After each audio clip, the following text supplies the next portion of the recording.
Good morning guys. अब हमारी जो नेक्स्ट क्लास है और इस क्लास से पहले अपन ने पढ़ चुके हैं कौन सी रिएक्शन। अपन ने हैलोजन विनिमय के आधार पर एक रिएक्शन पढ़ ली थी, कौन सी? फ्रैंकलिस्टाइन अभिक्रिया पढ़ ली थी। इसी की दूसरी अभिक्रिया, इसी की दूसरी यानी सेकंड रिएक्शन है कौन सी? स्वार्ट अभिक्रिया। हैलोजन विनिमय के आधार पर दूसरी अभिक्रिया कौन सी? स्वार्ट अभिक्रिया। स्वार्ट अभिक्रिया।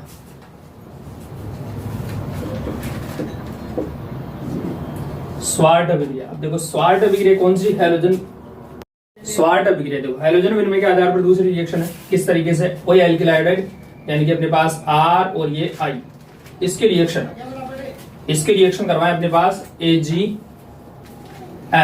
इसको बोलते हैं सिल्वर फ्लोराइड। इस रिएक्शन को बोलेंगे सिल्वर फ्लोराइड। ठीक है। अब जैसे इसकी रिएक्शन करवाएंगे, जैसे सिल्वर फ्लोराइड की इसकी रिएक्शन करवाएंगे तो यहां बनेगा अपने पास RF प्लस यहां निकल जाएगा अपने पास AgI, सिल्वर आयोडाइड निकल जाएगा। क्या निकल जाएगा? Silver iodide. इसका एग्जांपल देखो अपने पास जैसे CH3 और ये CH2I, इथाइल या एथिल आयोडाइड, एथिल आयोडाइड। इस एथिल आयोडाइड की अभिक्रिया AgF, इसको बोल देंगे हम सिल्वर फ्लोराइड। सिल्वर फ्लोराइड के साथ इसकी अभिक्रिया करवाई जाए तो यहां बन जाएगा अपने पास, ये क्या निकल जाएगा? AgI यहां से निकल जाएगा। ठीक है। ये क्या निकाल दिया अपन ने? AgI, silver iodide. और इसके साथ उत्पाद क्या बनेगा? हमारा जो प्रमुख उत्पाद हो क्या बनेगा? CH2C और यहां बन जाएगा अपने पास F। इसको बोल देंगे एथिल फ्लोराइड। Ethyl fluoride. ठीक है। ये दोनों अभिक्रियाएं कौन कौन सी? स्वार्ट और एक फ्रैंकलिस्टाइन अभिक्रिया। हमारे एग्जाम बोर्ड में नेम रिएक्शन के आधार पर कुछ अभिक्रियाएं पूछी जाती है और वो नेम रिएक्शन के आधार पर ही कुछ एबीसी क्वेश्चन भी पूछे जाते हैं। तो ये जो दोनों अभिक्रियाएं हैं कौन कौन से? तो फ्रैंकलिस्टाइन अभिक्रिया इससे पहले वाली और ये दूसरी सेकंड अभिक्रिया जो स्वार्ट अभिक्रिया, ये दोनों अभिक्रियाएं इंपॉर्टेंट है नेम रिएक्शन के आधार पर। वैज्ञानिकों के नाम के आधार पर ये रिएक्शन अभिक्रियाएं हैं, इसलिए इन दोनों अभिक्रियाओं को ढंग से आपको लर्न करना है। ठीक है। ये आपके सेकंड अपने पास किसी हैलोजन विनिमय के आधार पर सेकंड रिएक्शन होगी। ठीक है। इसके बाद में आपके नेक्स्ट रिएक्शन आती है इसकी अपने पास एल्किल हैलाइड की नेक्स्ट रिएक्शन आती है कौन सी? हुंसडीगर अभिक्रिया।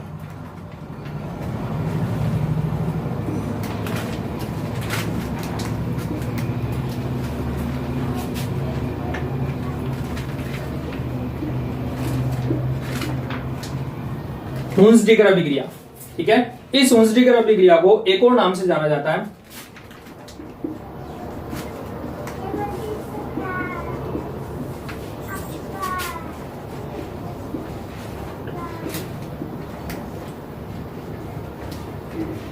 विकार्बोक्सिलीकरण। विकार्बोक्सिलीकरण का मीन्स क्या होता है? मतलब क्या होता है? वी शब्द जिस वर्ड के आगे लग जाए तो उसका मतलब होता है निकलना। वी का मतलब निकलना। कौन सा ग्रुप? विकार्बोक्सिली का ग्रुप बोला जाता है COO। यानी कि किसी भी रासायनिक अभिक्रिया में अगर COO कंपाउंड अगर बाहर निकल जाए तो उस अभिक्रिया को बोला जाता है विकार्बोक्सिलीकरण अभिक्रिया। देखो किस तरीके से अभिक्रिया होती है हुंसडीगर अभिक्रिया। ये भी एक नेम रिएक्शन है, और ये इंपोर्टेंट रिएक्शन मानी जाती है। ठीक है। तो इसमें अपने पास कैसे? देखो CH3COOAg। ठीक है। इसको हम इस तरीके से लिख सकते हैं CH3C _O और ये Ag। इसको बोलते हैं सिल्वर एसीटेट। सिल्वर एसीटेट बोलते हैं। इस सिल्वर एसीटेट की अभिक्रिया हम किसके साथ करवाएं? Br, bromine. इसके साथ ब्रोमीन के साथ किस उत्प्रेरक की उपस्थिति में? CCl4। CCl4 को बोला जाता है कार्बन टेट्रा क्लोराइड। ठीक है। CCl4 को बोला जाता है कार्बन टेट्रा क्लोराइड। ये उत्प्रेरक है। इस ब्रोमीन के साथ जैसे रिएक्शन करेंगे तो इसमें से जो एक ब्रोमीन है, इसमें से एक ब्रोमीन तो किसके साथ निकल जाएगी? Ag के साथ। ठीक है। ए के अपने पास क्या निकल जाएगा? यहां से CO2, ठीक है। एक तो क्या निकल जाएगा अपने पास यहां से AgBr सिल्वर ब्रोमाइड, और एक निकल जाएगा इसके साथ ही साथ CO2 कार्बन डाइऑक्साइड।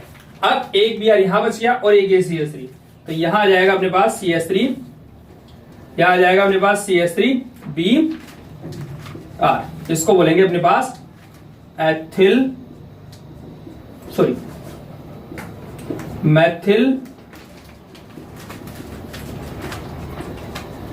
ब्रोमाइड, ठीक है, इसको बोल देंगे मैथिल ब्रोमाइड। तो ये अभिक्रिया कौन सी होगी अपने पास? हुंस-डीगर अभिक्रिया, ठीक है। तो ये दोनों रिएक्शन आपके कंप्लीट। कौन कौन सी? इससे पहले मैंने आपको फ्रैंकलिस्टाइन रिएक्शन करवा दी थी, ये दूसरी स्वार्ट रिएक्शन, इसके बाद में हुंस-डीगर अभिक्रिया। ये तीनों अभिक्रियाएं कौन सी अपने पास? नेम रिएक्शन है। नेम रिएक्शन के आधार पर कुछ क्वेश्चंस पूछे जाते हैं, इसलिए तीनों अभिक्रियाओं को, तीनों रिएक्शंस को ढंग से लर्न करना है अपन को, ठीक है। इसके बाद में एक और अभिक्रिया रह गई, कौन कौन सी रह गई अपने पास? इसके बाद में नेक्स्ट रिएक्शन है प्राथमिक एमीन के साथ। प्राथमिक एमीन के साथ रिएक्शन किस तरीके से होगी? देखो अपने पास ये है अपने पास कौन सा? RN और ये H और ये H, ठीक है। इसकी किसके साथ रिएक्शन करवाया अपने पास? N और ये डबल बॉन्ड O और ये Cl, ठीक है। यहाँ पे ये NOCl जो होता है, ये NO जो Cl होता है, इसको बोलते हैं नाइट्रोसिल क्लोराइड। इसको बोलेंगे, इस कंपाउंड का नाम क्या हो जाएगा अपने पास?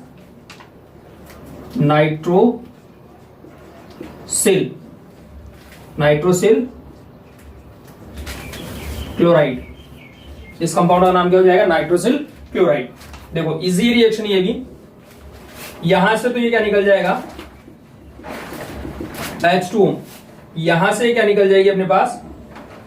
नाइट्रोजन, और ये Cl इस R से ऐड हो जाएगा, जुड़ जाएगा, तो यहां कंपाउंड क्या बन जाएगा? RCl, और प्लस में क्या क्या निकल जाएगी? ये N2 प्लस नाइट्रोजन निकल गई, और साथ ही साथ इसके साथ साथ क्या निकल जाएगा? जल का मोलिक्यूल निकल जाएगा। इस तरीके से हम कैसे 1 डिग्री एमीन से या एमीन से हम क्या बना सकते हैं? एल्किल हैलाइड बना सकते हैं, ठीक है।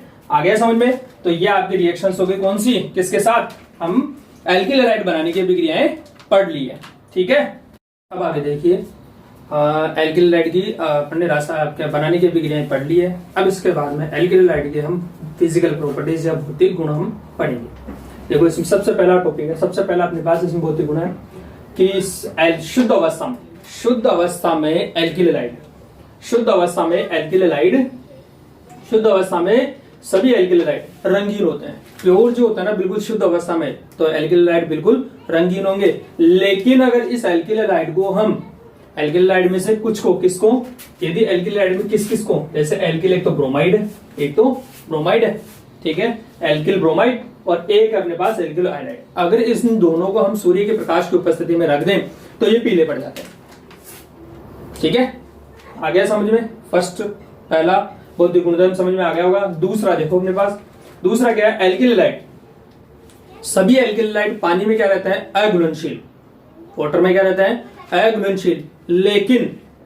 लेकिन क्या रहेंगे अपने पास किस किस में? जैसे ईथर हो गया, ठीक है, अल्कोहल हो गया, ये ईथर हो गया, अल्कोहल हो गया, और बेंजीन में क्या रहते हैं? ये घुलनशील रहते हैं। जो पानी में क्या रहे अपने पास अघुलनशील रहे, वो इन कंपाउंडों में क्या रहेगा? घुलनशील रहेगा, ठीक है। आ गया समझ में? दूसरा। तीसरा देखो इसमें, तीसरा क्या कहता है अपने पास? CH3Cl, Maithil bromide, Maithil chloride, Maithil bromide, और अगला अपने पास एथिल क्लोराइड।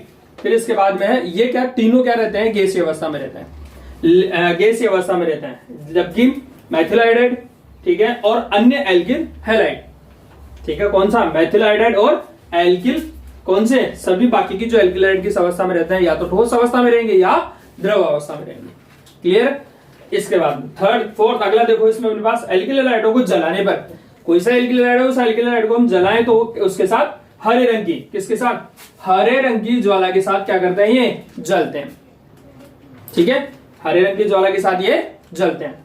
इसके बाद में नेक्स्ट अपने पास सभी एल्किल हैलाइडों की प्रकृति ध्रुवीय होती है। ये मैं पहले भी बता चुका हूं, CX बंध की प्रकृति अपन ने पढ़ी थी, उसमें मैंने आपको बताया था कि एल्किल हैलाइडों की प्रकृति कैसे रहती है, ध्रुवीय रहती है। ये मैंने क्लियर कर दिया था। और एक बार यहां देख लो कैसे रहती है, क्योंकि एल्किल हैलाइड में C और ये X बंद होता है, CX बंद होता है, तो C की यहाँ पे क्या रहती है अपने पास विद्युत ऋणता, सॉरी X की विद्युत ऋणता यहाँ क्या रहती है, अधिक रहती है, और C की विद्युत ऋणता यहाँ पे कम रहती है। इसीलिए C के इलेक्ट्रॉनों को ये X क्या करता है अपनी ओर, यानी कि हैलोजन अपनी ओर आकर्षित करते हैं।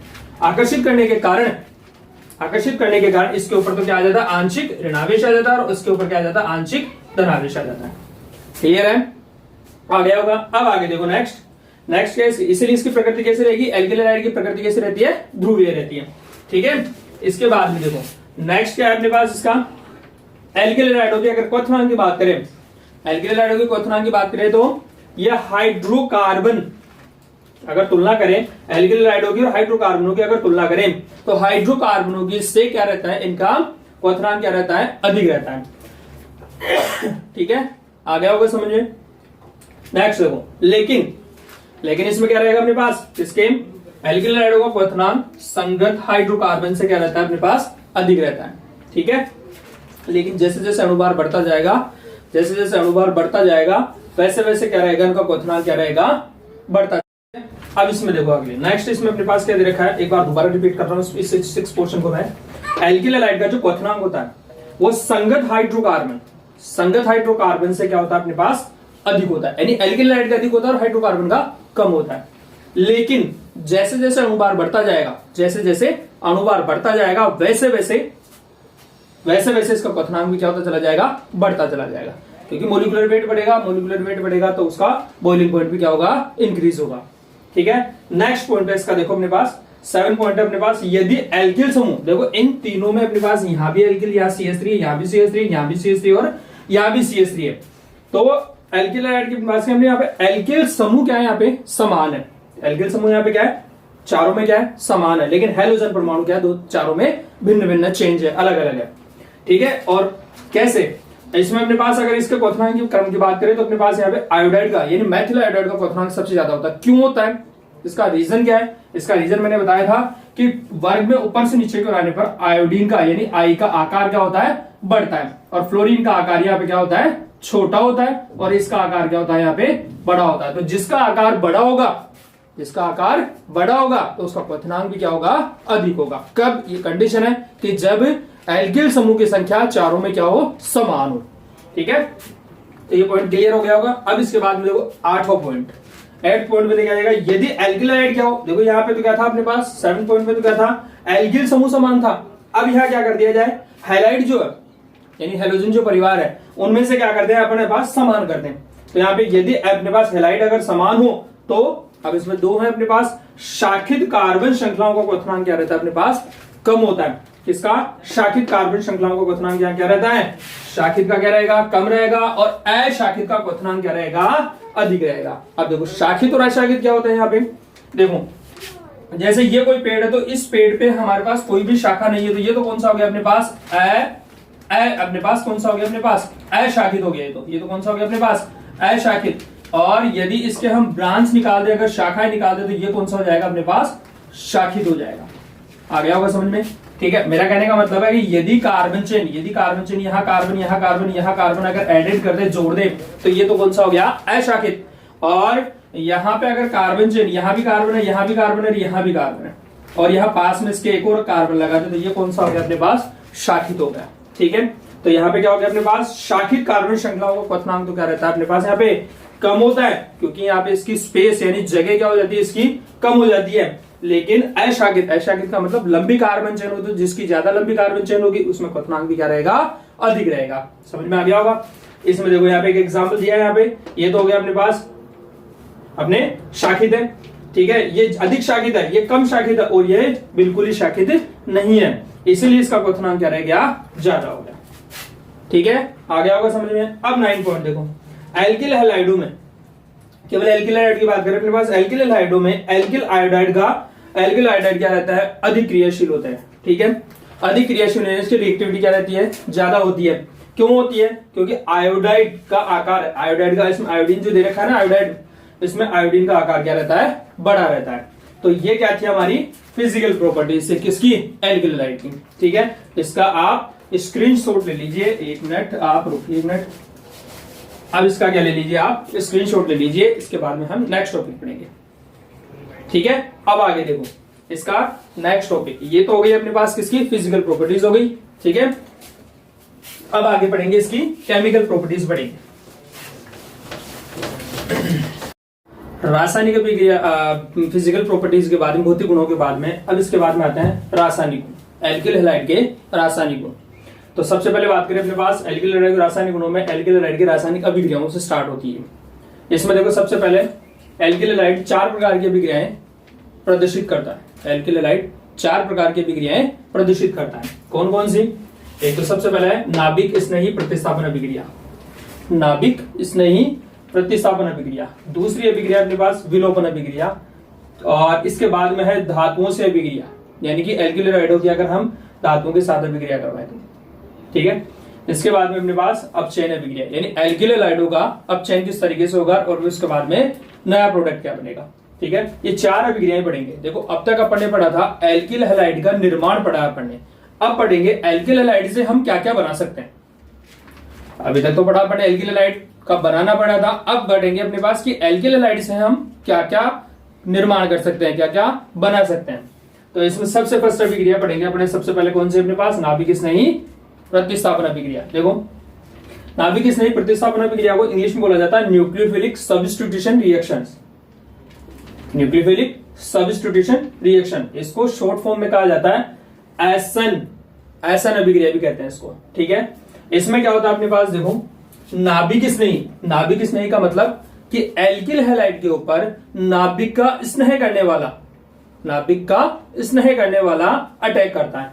कैसे कैसे, जैसे अपने पास अब नाभिक का स्नेह कौन करता है, जिसके ऊपर नाभिक का स्नेह कौन करेगा। अब नाभिक के ऊपर चार्जेस क्या होता है, नाभिक के ऊपर चार्ज क्या होगा, नाभिक के ऊपर क्या चार्ज होता है, प्लस, ठीक है। यानी कि इसके ऊपर एल्किल हैलाइड के ऊपर कौन अटैक करेगा, न्यूक्लियोफिलिक, न्यूक्लियोफिलिक का मतलब जिसके ऊपर नेगेटिव चार्ज होगा, जिसके ऊपर नेगेटिव चार्ज होगा, ठीक है।